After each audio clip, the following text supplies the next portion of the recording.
Yorana, ravi de vous retrouver pour votre journal. Voici les principaux titres que nous allons développer. La Fédération Mahoy Car Audio va travailler avec le gouvernement pour que les associations de car audio puissent avoir un site pour s'adonner à leur passion.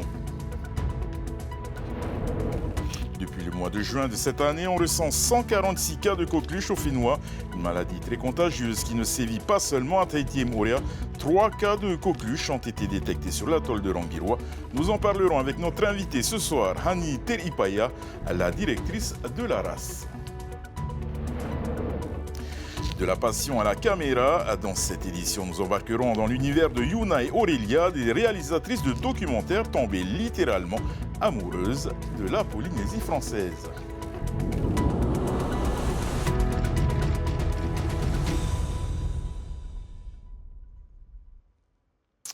Ils étaient à plus d'une centaine à avoir marché ce matin à Papeete pour que les associations de car audio puissent avoir un site pour s'adonner à leur passion. Malgré l'image que la population a des cars audio aux voitures boum boum, le cortège s'est déplacé en silence et sans perturber la circulation. Le reportage de Heimanu Manutei sur des images signées Sam Teinaure. Très ordonnés et disciplinés, les membres de la Fédération Mahoy de car audio ont manifesté silencieusement sur le front de mer de Papeete depuis l'école Toata jusqu'à la présidence. À la quarantaine de marcheurs s'ajoute une quarantaine de véhicules équipés de puissantes enceintes, mais là aussi, pas plus de bruit que celui du moteur. Depuis plusieurs mois, la Fédération de car audio demande à pouvoir disposer d'un site pour organiser leur rassemblement. Au fil des années, les aficionados des cars basses ont été stigmatisés et chassés jusqu'au fond des vallées. La Fédération a pour vocation de mettre en place un cadre réglementaire qui convienne aux férus de car audio et aux autorités du pays et de l'État.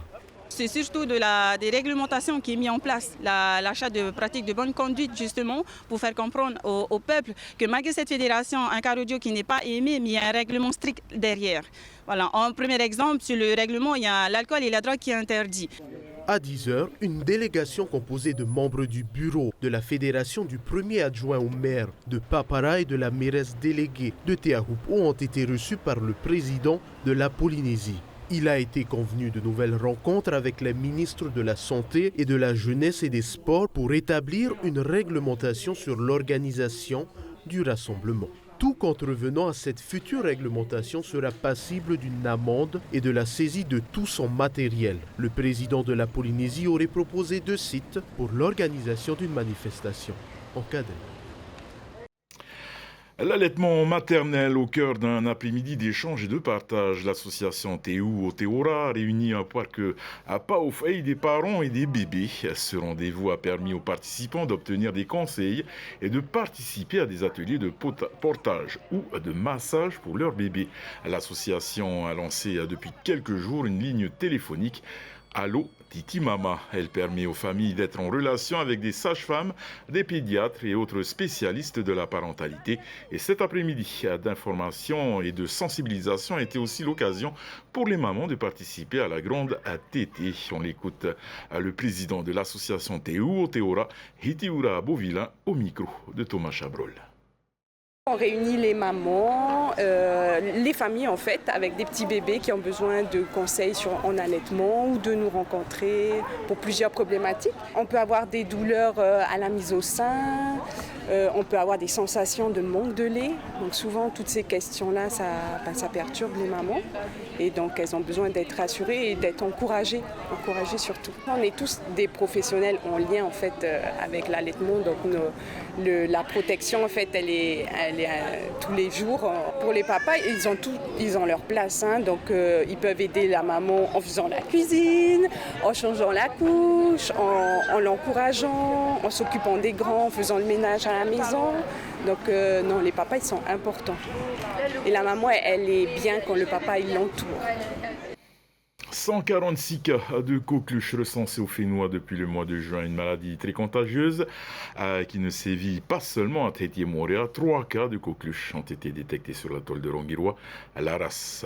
Voici donc un rappel des mesures de lutte contre la coqueluche et des modalités de prise en charge des cas et de leur entourage. Regardez. La coqueluche est une infection respiratoire très contagieuse causée principalement par la bactérie Bordetella pertussis. Elle se déroule en général en 3 phases. Au début, le patient présente pendant 12 semaines les symptômes d'un rhume avec toux et sensation de fatigue et parfois, mais rarement, de la fièvre. Commence ensuite la phase de toux à qui la maladie doit son nom. Il s'agit d'une toux caractéristique en quinte, longue et sèche. La contamination s'opère par voie aérienne lors de contacts directs avec des personnes infectées. La transmission se fait souvent parmi les enfants. Chez les jeunes enfants, les complications notables sont des pneumonies ou des affections neurologiques. Chez les nourrissons, la coqueluche peut être très grave, voire mortelle, car accompagnée d'une défaillance respiratoire ou multiviscérale. En Polynésie, depuis le mois de juin, la majorité des cas rapportés sont des personnes de 7 à 79 ans, 83%, et 17% sont des nourrissons. Ils viennent pour la plupart de Tahiti et Moréa. 3 cas de coqueluche ont été détectés à Rongiroa. 10 cas d'hospitalisation ont été recensés.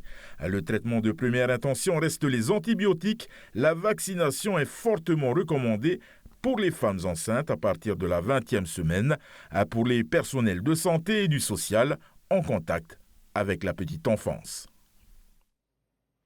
Et nous recevons à présent sur ce plateau Hani Teripaya, la directrice de l'Agence de régulation de l'action sanitaire et sociale.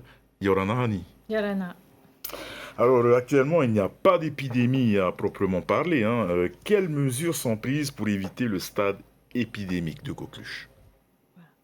Actuellement, il y a une circulation, mais pas d'épidémie, effectivement. Et à Laras, le ministre de la Santé et de la Prévention nous a chargé de piloter une cellule d'alerte qui veille sur la circulation de la dengue, mais aussi de la maladie de la coqueluche. D'accord. D'autres mesures, comme la vaccination gratuite à des personnes à risque, ont été mises en place pour lutter contre la coqueluche. Oui, donc résultant de cette cellule d'alerte, on a mis en place une vaccination gratuite pour les femmes enceintes et pour les personnes qui travaillent auprès de bébés, nourrissons et les nouveau-nés. Personnel hospitalier, peut-être pédiatrique, voilà, les mais professionnels. aussi social. Professionnels de santé, mais aussi ceux qui travaillent en crèche-garderie et en pouponnière. Il y a quelques semaines, c'est la dengue qui inquiétait quelque peu les autorités sanitaires. Là aussi, les mesures pour limiter la propagation ont été... Est-ce qu'elles ont été efficaces? Oui, elles sont portées en permanence par la direction de la santé. Donc, pour lutter contre la dengue, on répète le message, éliminons les gîtes larvaires à la maison et se protéger des piqûres de moustiques. C'est la meilleure façon de se protéger, d'essayer d'éviter la propagation justement de la dengue. Voilà, tout à fait. Et les services de la direction de la santé, lorsqu'il y a un foyer de cas de dengue comme il y a eu à Paufey et à Miri, il y a une opération de pulvérisation pour éliminer les moustiques. Il y a toujours des cas de Covid également, mais très, très limités. C'est-à-dire que nous sommes à l'abri d'éventuelles nouvelles épidémies? Maintenant, la population elle a été bien vaccinée et puis il y a eu différentes souches de Covid qui sont passées en Polynésie. Donc la population elle est bien protégée aujourd'hui, d'où peut-être aussi la limitation de la circulation de la Covid aujourd'hui. D'accord. Est-ce que vous vous dotez de moyens de lutte en prévention d'épidémies mondiales, comme ça a été le cas pour la grippe aviaire, par exemple, où le pays s'était doté de vaccins à titre préventif?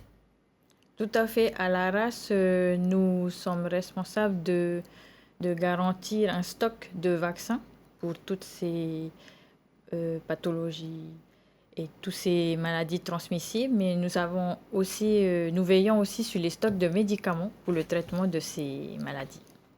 D'autres épidémies ont vu, enfin du moins d'autres vaccins peut-être préparés pour... Et aujourd'hui, nous veillons sur le stock de vaccins contre la coqueluche et la Covid. Merci beaucoup, Anita Ripaya, d'avoir accepté notre invitation. Les communes continuent d'attirer leurs demandeurs d'emploi vers les organismes publics. À l'exemple de FAA, la mairie a organisé son forum des entrepreneurs. Cette semaine, au Motu-Ovini, il n'y avait pas foule. Esther Parocordette. Elles portent leur propre création pour être reconnues par les organismes prêteurs. Ces futures couturières en formation à la mairie de FAA sont prêtes à vivre de leur passion et à franchir le pas de l'entrepreneuriat. Je viens me renseigner pour l'ICRA, l'ADI, les aides financières et tout, pour pouvoir acheter le matériel. Il faut aussi avoir des aides, mais à moins d'avoir des aides, on est obligé d'être patenté ou être en association. Plan de financement, statut de la société, patente ou encore e-commerce, monter son entreprise n'est pas un long fleuve tranquille. Mais ces services publics et associatifs sont là pour lever les obstacles. Nous sommes la porte d'entrée. Les conseillers aux entreprises sont à même d'informer les porteurs de projets sur les activités qui sont réglementées et les accompagner vers les administrations compétentes dans ce sens-là. Mais pour la seconde édition, le Farepoté du Motu-Ovini est trop grand pour accueillir le peu de porteurs de projets de FAA. Et pourtant, 2500 personnes se rendent chaque année à la mairie pour demander du travail. Ce forum des talents et des passionnés donne des pistes aux chômeurs. Vous avez de l'aide dans l'artisanat, vous avez de l'aide dans la pêche, dans l'agriculture, donc... Voilà, tout est là. Il suffit juste d'oser sortir de chez soi. En tous les cas, les demandeurs d'emploi et les porteurs de projets qui se présentent à la mairie de FAA sont orientés vers ces services du pays. Il faudra alors se rendre à Papeete. Elles appellent à rejoindre leur univers. Yuna et Aurélia ont réalisé un premier documentaire sur le Fénois et s'apprêtent à en tourner un deuxième. Objectif, inspirer les gens tout en faisant passer des messages universels pour que leur film parle autant qu'ici qu'ailleurs. Emma Mathieu les a rencontrés. Le film en lui-même, il est très émouvant et pour moi, je pense que c'est une très bonne vidéo qu'ils ont fait par rapport aux marquises. Beaucoup d'admiration, beaucoup de respect et je leur souhaite vraiment bon vent parce que ce sont des personnes inspirées et inspirantes.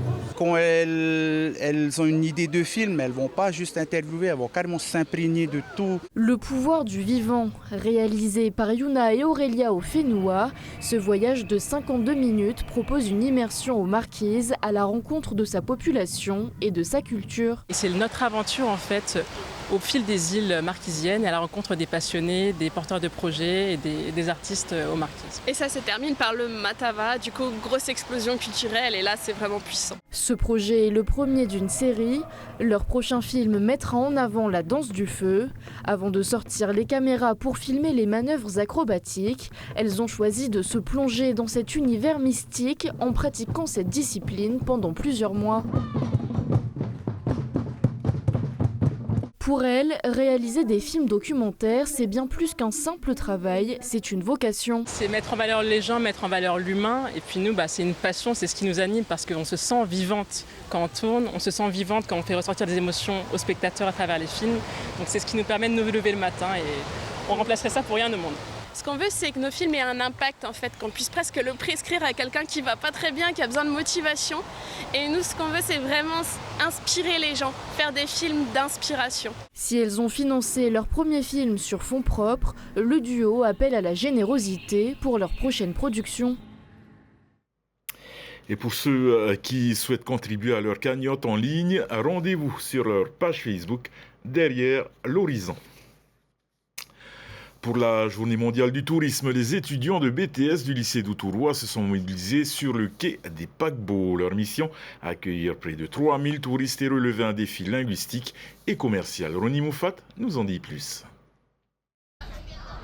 Dispersés sur le quai d'Outroua et dans le centre-ville, ces étudiants de BTS en gestion des petites et moyennes entreprises ont réellement joué le jeu et profité de l'afflux des 3000 touristes du paquebot Celebrity Age pour parfaire leur anglais. En fait, ils se rendent compte que finalement, les locuteurs anglophones viennent un peu du monde entier. On a eu des gens du Danemark, de Hawaï, d'un peu partout, des Asiatiques aussi, un peu partout dans le monde. Donc vraiment, c'est l'occasion pour eux de découvrir tous ces accents, de s'adapter aussi et de se rendre compte que l'anglais, vraiment, c'est une langue vivante qu'on utilise pour communiquer avec des gens du monde entier. De leur côté, les étudiants en BTS NDRC se sont concentrés sur la négociation et la vente. Les fonds récoltés financeront en partie leur projet de voyage au Japon. Même si ce voyage, c'est pour améliorer nos compétences en anglais et nos compétences de vente, on va être en évaluation constante où on va voir comment on est avec les clients, comment on parle en anglais, comment on arrive à vendre, comment on arrive à prospecter aussi par téléphone. Cette journée leur a aussi permis de mieux comprendre les attentes des visiteurs grâce à un questionnaire préparé en amont. Nous avons préparé un questionnaire de satisfaction pour l'arrivée des touristes du bateau qui consiste à savoir combien ils pensent dépenser et dans quoi ils pensent dépenser. Qu'est-ce qu'ils auraient aimé avoir, qu'est-ce qu'ils auraient aimé voir. Ces informations précieuses serviront à améliorer l'accueil des futurs touristes, une expérience enrichissante pour ces jeunes en formation. Voilà, c'est la fin de ce journal. Ne manquez pas à 19h votre magazine de la glisse Waves, suivi de la Star Academy. Au nom de toute l'équipe qui a préparé ce journal, merci de nous faire confiance. Excellente soirée sur TNT Télévision et à demain, même heure. Retrouvez ce journal en replay sur notre site internet et notre application mobile TNTV.